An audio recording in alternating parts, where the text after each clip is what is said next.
Word of Life for November 2022. Blessed are the merciful, for they will receive mercy. From Matthew's Gospel, chapter 5, verse 7. In Matthew's Gospel, the Sermon on the Mount is found after the passages referring to the start of Jesus' public life. The mountain is seen as a symbol of a new Mount Sinai on which Christ, the new Moses, offers his law.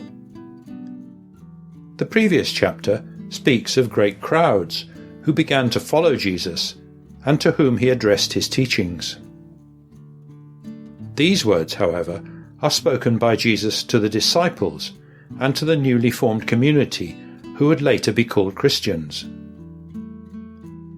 He introduces the kingdom of heaven that lies at the very heart of his preaching. The Beatitudes are its manifesto, the message of salvation, and the synthesis of all the good news that is the revelation of God's saving love. Blessed are the merciful, for they will receive mercy. What is mercy? Who are the merciful? The sentence is introduced by the word blessed, which means happy or fortunate, and also takes on the meaning of being blessed by God.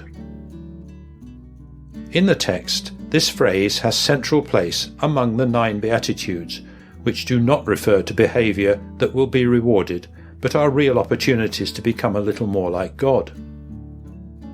The merciful, in particular, are those whose hearts are filled with love for him and for their brothers and sisters, a concrete love that favours the least, the forgotten, the poor, and those in need of this selfless love. Mercy, in fact, is one of God's attributes.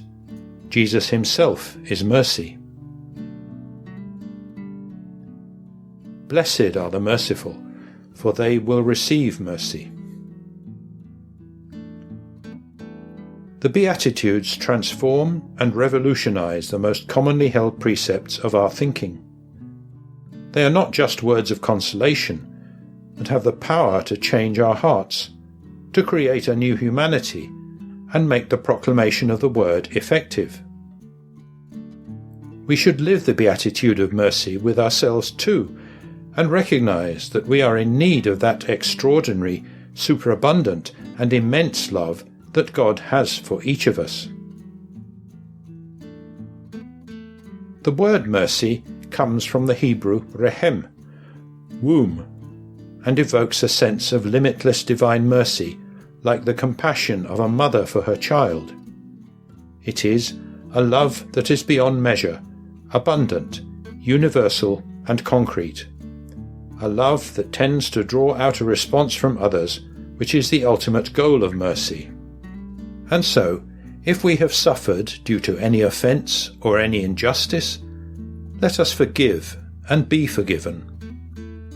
We can be the first to be merciful and compassionate.